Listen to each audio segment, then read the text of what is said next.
Welcome to Only Murders in My Mind, a Random Thought production.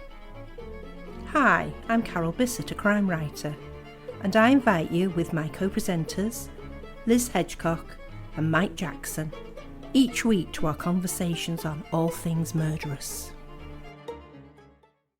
Hello everyone and welcome to this episode of Only Murders in My Mind. And I have with me, as normal, Liz Hedgecock. Hello. And Mike Jackson. Hello both. You both well? Fine, thank you. Yep. How's your novella coming along, Mike?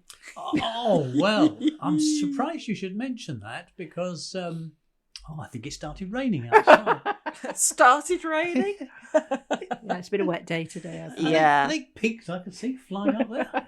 Oh, they'll be very soggy pigs if they are. But you have got a book recently out, haven't you? I have a book of drabbles, 100-word stories. And lots of people die. Lots of people die. And we recently were at a sort of a literary festival at Stockton Heath, and we did actually promote your book. Oh, thank you very much. And told people about it. I read some out of it. Great, thank you. So, even though he wasn't there. He wasn't. I don't need to be. Obviously. Oh. So today, Are you working on anything, by the way, well, Carol?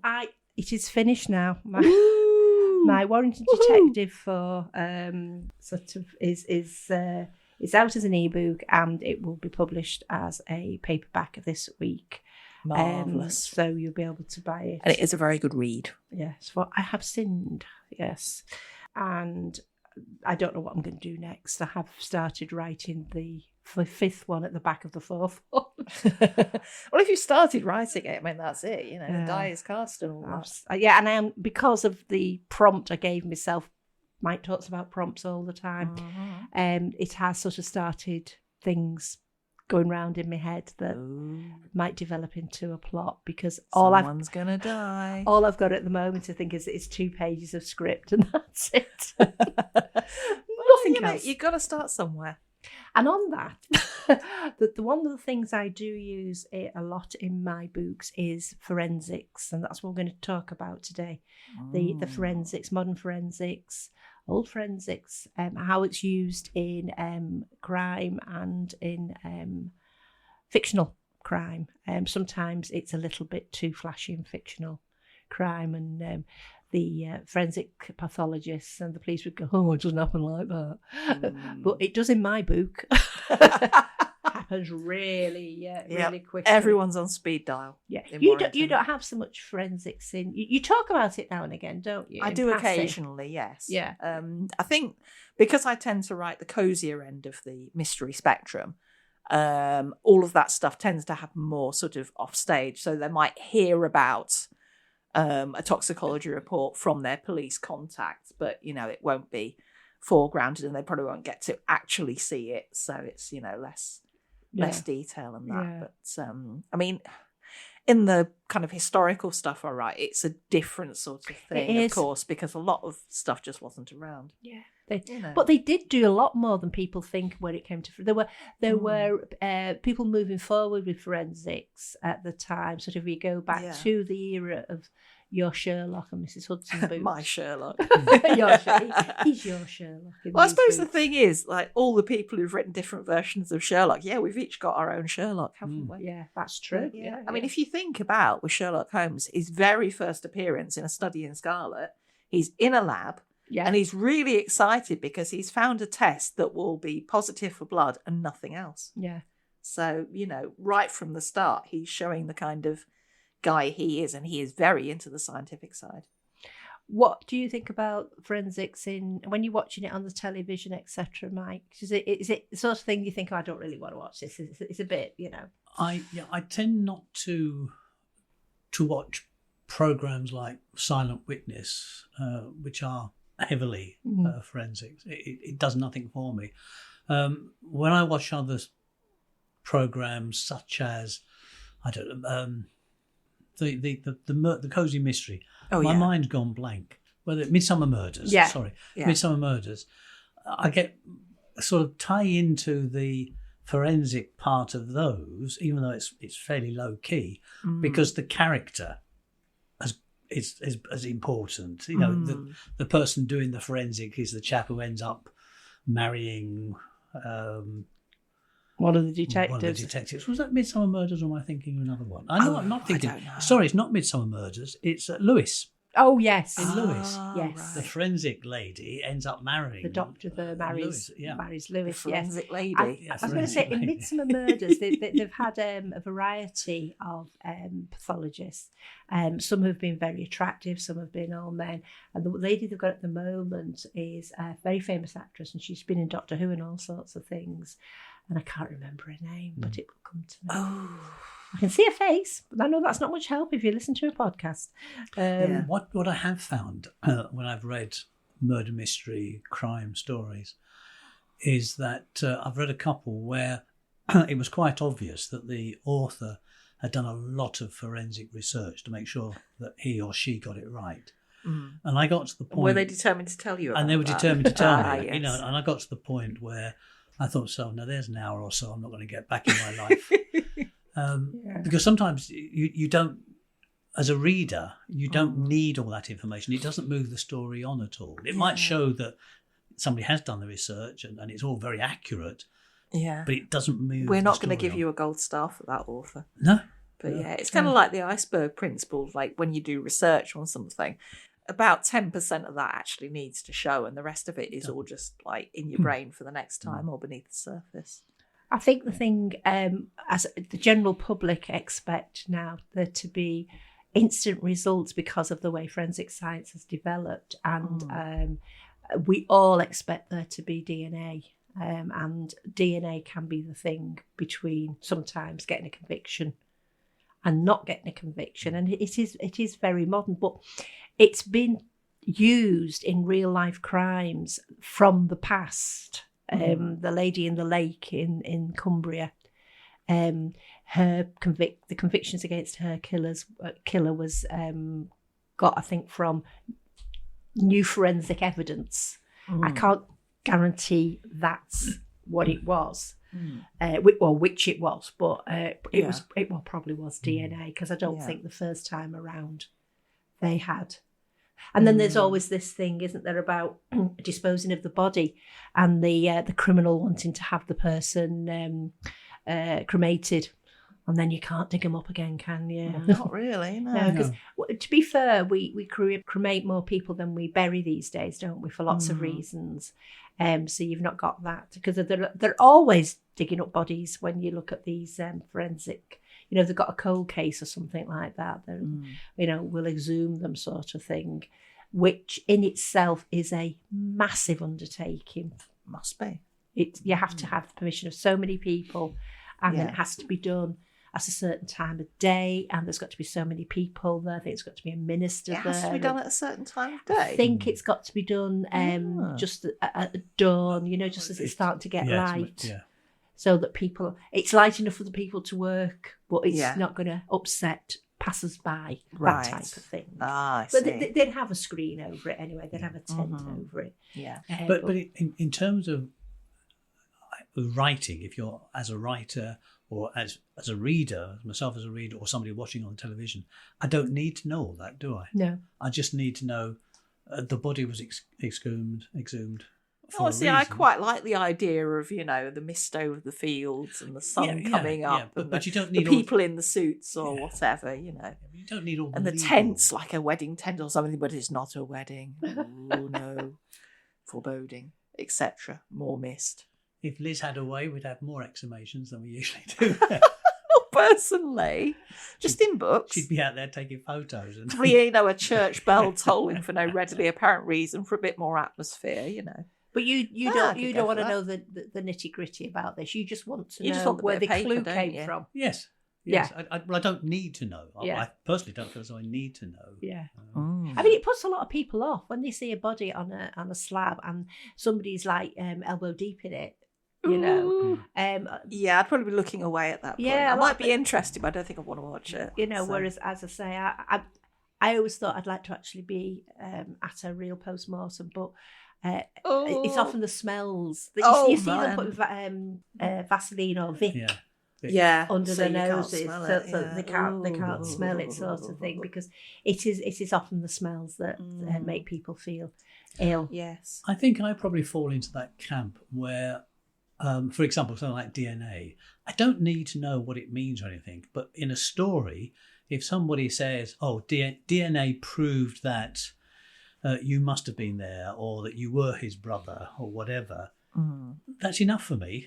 You know, that there is science out there that can do this. I know there is science out there that can do this. Good enough. But you don't need to come into close contact with Well, it. I don't need to know the ins and outs of it. I just, as long as I know that DNA is something that can do all sorts So of things. you're more about the characters and personalities than the facts. Yeah.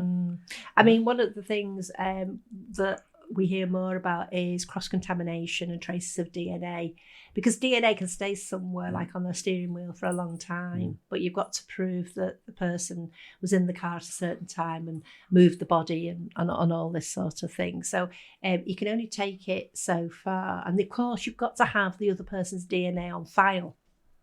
And you, unless you charge somebody, you cannot, they're not forced to give you their DNA. They don't have to volunteer. So you've got to go down that road to have a chance. Right. I mean, interesting. a lot of detectives would turn around and say, well, what have you got to hide? But then somebody would go, well, you know, I'm just against having all my information on data banks everywhere. I'm totally against that. And a lot of people are. Yeah. A lot of people think we've got too much CCTV in this country. You know, personally, it doesn't bother me. Because, you know, you can see when they're looking for somebody how they follow them around the city. Yes. We're using the CCTV. But, you know, I mean, it's a lot of information together. But the DNA, we didn't have DNA before the 80s, and it was we've probably mentioned this before in previous episodes. It was Sir Alec Jeffreys. He wasn't a Sir then. He got made a Sir because of his work on DNA. And because of his work and the massive police work where they took 5,000 swabs from men of a certain age, they convicted Colin Pritchard in 1988 for double child murder. And that is a case that will stand there in the history books as one of the first cases that was proven by DNA. I've said a few times now, and it's actually in my latest book, that even twins have slightly different DNA. Now, this depends. I apologise if anybody reads it and goes, that's not true. Depends what research papers you read. Some will go, there is a very, very slight, tiny difference in the two identical twins. But the fact that they're identical makes you think, well, is there? You know? So I went off the last paper I read when I put this in my latest book. The one way you can get confused is if somebody's had a bone marrow transplant, they might have different DNA going through their body because they've had a bone marrow transplant off somebody else, which is interesting. Oh, there's a plot point for somebody. Oh, definitely, yeah. Yeah. So as I say, the thing about the identical twins, some scientists will go, it's like chicken pox. Is it? I was at a conference once and I said to one specialist, can you get chickenpox more than once? And he went, no. And then I asked the same question an hour later. This is like over coffee. This wasn't like they weren't on the stage. Can you get chickenpox more than once? Definitely. And these were two really, you know, well-known virologists who were completely disagreeing. In fact, they did have a row about flu viruses, but that's beside the point. I go off on one again. Fair enough. So in your series, Warranted Detective, you've got a very prominent character, John Barron. Yes, I've got John Barron is the pathologist that works with the Cheshire Serious Crime Squad, and he is very good at his job. And will go to, you know, he will send off swabs. Health, you know, it doesn't matter about the price. He'll send them off and get lots of information. And in this latest book, he even takes DNA off a dog bite off the dog that had bitten somebody, and that is a thing. You can scrape the dog's teeth as long as it's like not bitten anybody else in between. And this dog didn't. So he managed to extract some DNA from the dog's mouth. I believe you can also get DNA from the vitreous humour in the eye. So you stick a a needle in the iron drawer.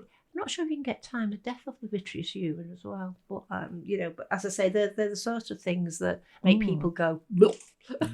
Yeah. I'm pretty much going, well, right, yeah. I'd like sticking the great big thermometer straight into Oh, their liver. Stop it! And that gives you a better She's just winding me up now. a better reading of when they actually died. Carol. But if we go back to fingerprints, how long have fingerprints been about? They've been about a while, haven't they? Yeah, I'm trying to think. It's not what we do now. Where Certainly early 20th. Yeah. Possibly a few people were looking at it very late in the 19th, I think. But yeah, it took a while for them to be universally adopted. I mean, now I think you just they just scan your finger on a computer. Yes. Mm-hmm. And then they usually do a few fingers, and then they cross match them with the data bank to see if there's anything that comes up. But of course, going back a few years, they had to look at all the swirls and hoops and everything through the data. a magnifying glass. And the types are whorls, arches, tent arch, double loop, left loop and right loop. They're the sort of things they were looking for. And I did an observational thing once with the university looking at fingerprints, and it was so... You imagine doing that all day, Mike? I'm trying not to. Yeah, that doesn't sound like much fun. Just looking at fingerprint after fingerprint through... It sounds like a fun day. It does, doesn't it? Yeah.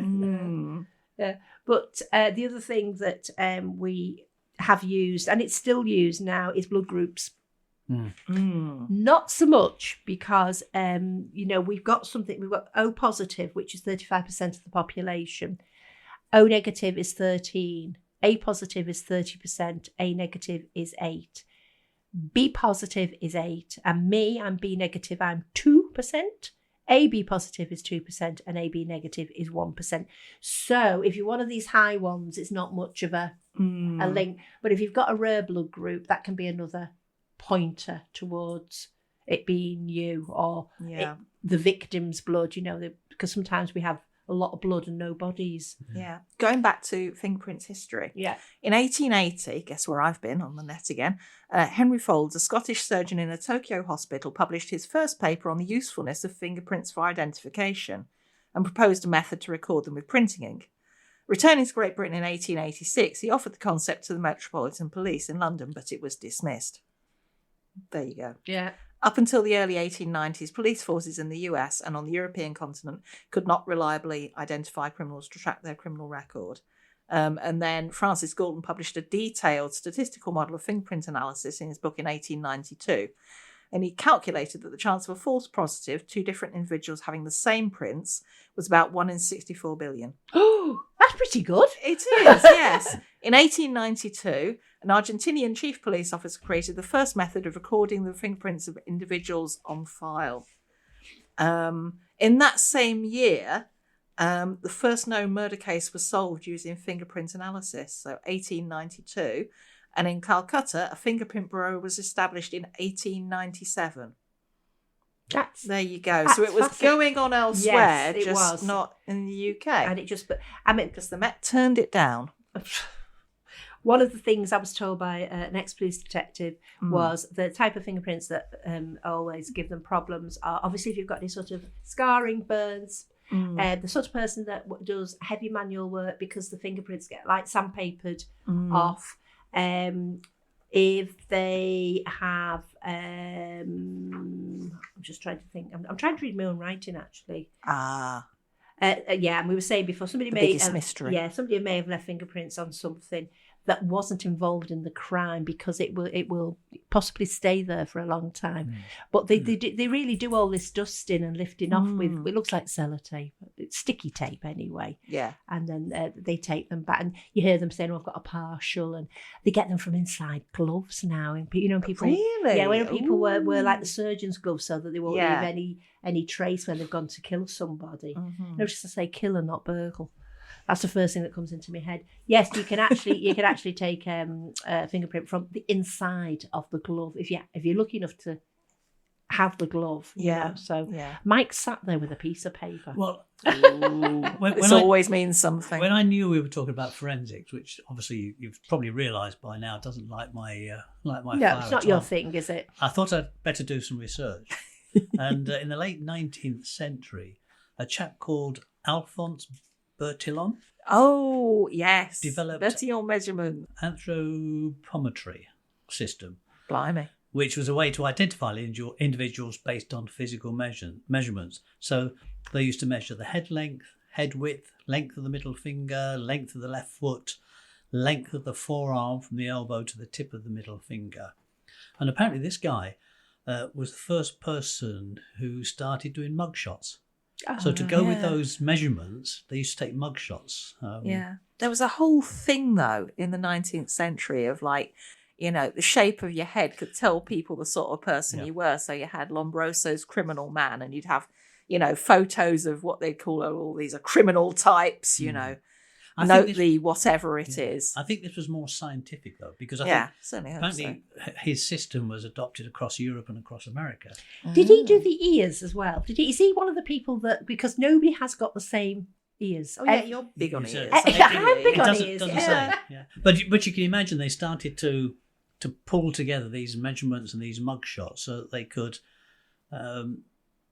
identify people who may have been involved in other crimes. Yeah. I mean, I suppose the thing is, it's not like the burglar's going to hang around the scene and go, "Oh yes, you can measure my finger." No, but I suppose if they've caught somebody and they can take all these measurements, if Yeah. this person comes back again, Mm. then they've got that record and they've got the mugshots to say, "Oh, hang on, Mm. Uh, you've been here before." I was going to say, people that volunteer their DNA sometimes worry about how long it'll be kept, and if they're completely innocent, it isn't kept; it's taken off the off the computer. People with a criminal record, it will stay on indefinitely, I presume, if you've got any sort of criminal record. Mhm. It's not, and in America they have things wiped, don't they? They have Oh, okay. if they do a certain crime before a certain time, they can have it completely wiped off their records. I tell you because we're watching Suits. I wonder why it is. I mean, when you think in the past on this podcast, we've talked about Sherlock Holmes and our great friend Hercule Poirot. Now, Poirot wasn't interested in any sort of forensics. No, grey cells. That's Grey what cells, does the that's all he work. needed. Never mind all this running Sherlock about. Holmes possibly slightly more. He was more scientific, wasn't he? He was Sherlock? more scientific. But Yeah. why is it that we've got so hung up on it today as writers? I mean, why is it that the Is it forensic hung up program? on it? I think it depends on the type of crime that you're writing. So I personally know police officers who knew that somebody had committed a murder. They knew, but they could not prove it. And then forensics came up and it gave them the evidence that they needed to put that person who'd been living the life of Riley for umpteen years, saying that they didn't do a particular thing, when the police knew. I spoke to one individual about a case and he goes, "We know it's him, Carol. We know it's him, but we can't prove it. We've got no proof whatsoever." But I suppose what I'm getting at is that's real life, and I Yeah. can accept that. That's not what we're about as writers, because we wouldn't write a story about. No. Yeah, if we're writing a murder mystery story, crime story, we're going to have a victim, we're going to have a protagonist, and we are going to hopefully have some sort of conclusion at the end. yeah, I mean, I think the thing is, if something was all forensic, it might appeal to some people, but I Yes. think you'd lose a lot of readers. Yeah. But I think combining the two and having that kind of scientific rigor as well as I feel it in my gut, it's this person and I've got to hunt them down or whatever it's going to be. I have to find the why or the how or the... You've got that balance with Not just Rosalie the and Isles.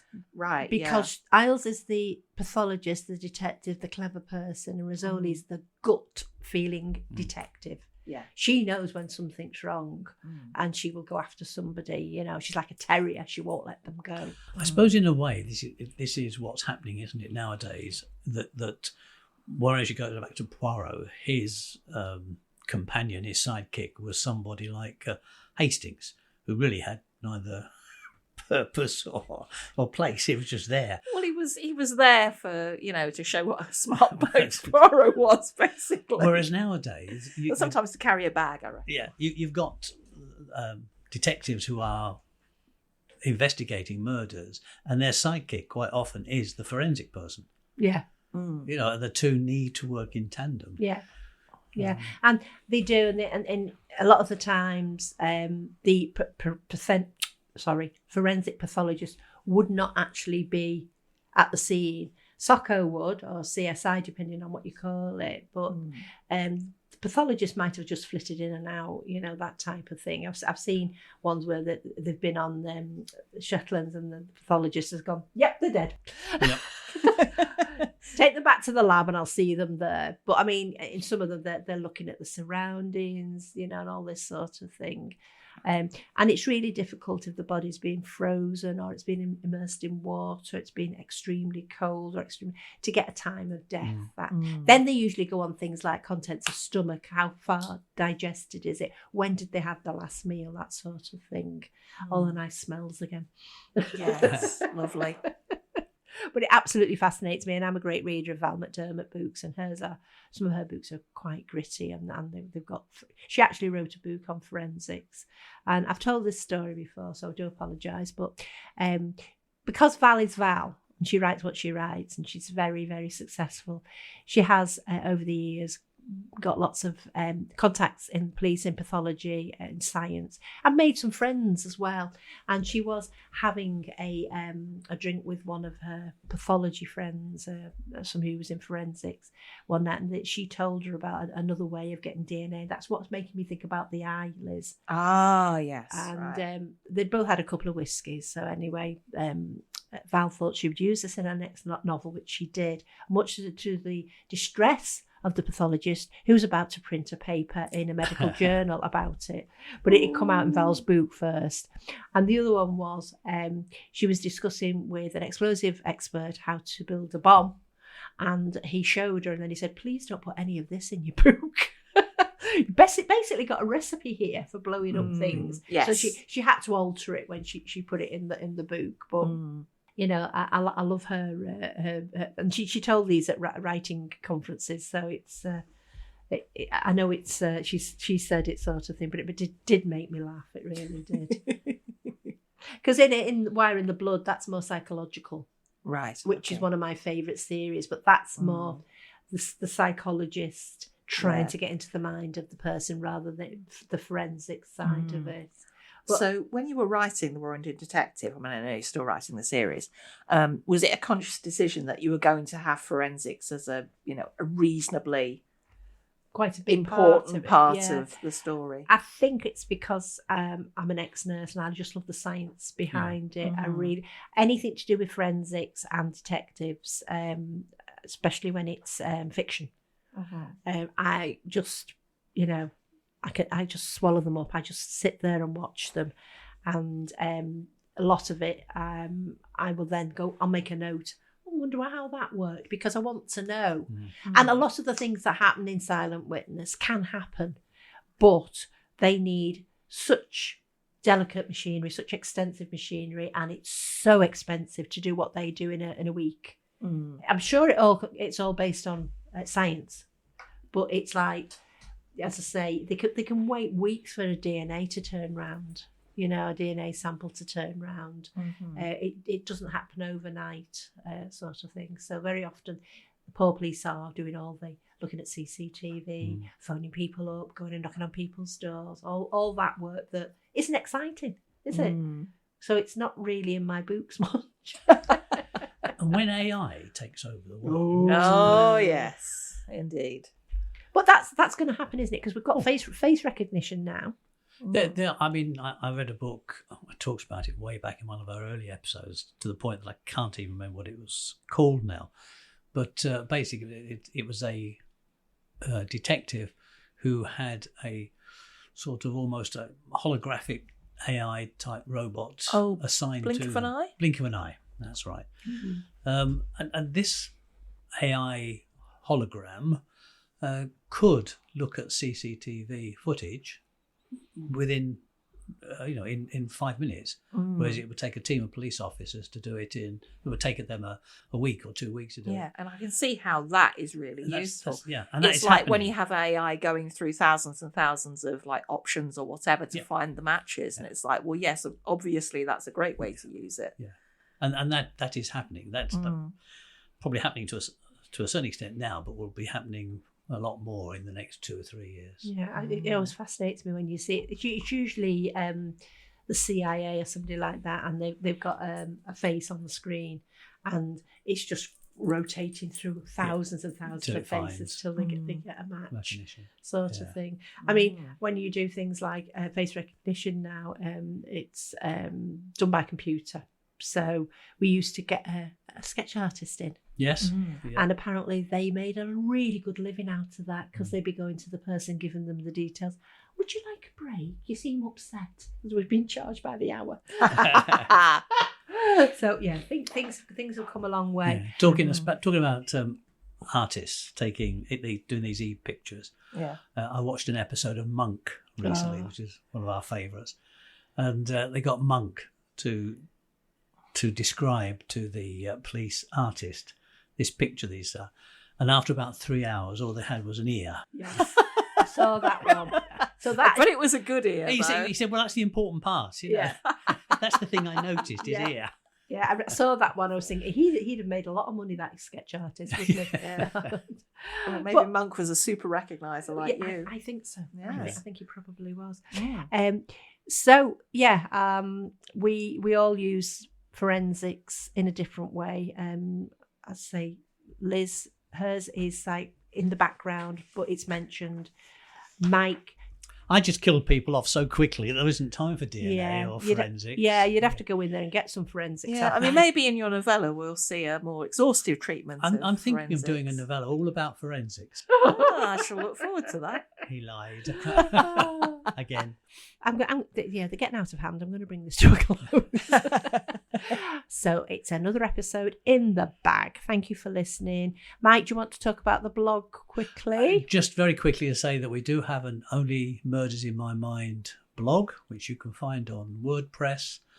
And it's got lots of important information in there. In particular, there's a weekly picture prompt that comes out encouraging you to write a story. And if I you'd must like have a to go at one of these sometime. Yeah. Yes, if you'd like to have a go, then please feel free to stick your story in the comments. And every now and again, we like to read one out on the podcast. Fabulous. Thank you so much, and thank you everybody for listening. And I say, hit the all the bells and buzzers and things that's on the bottom of the YouTube and the Spotify.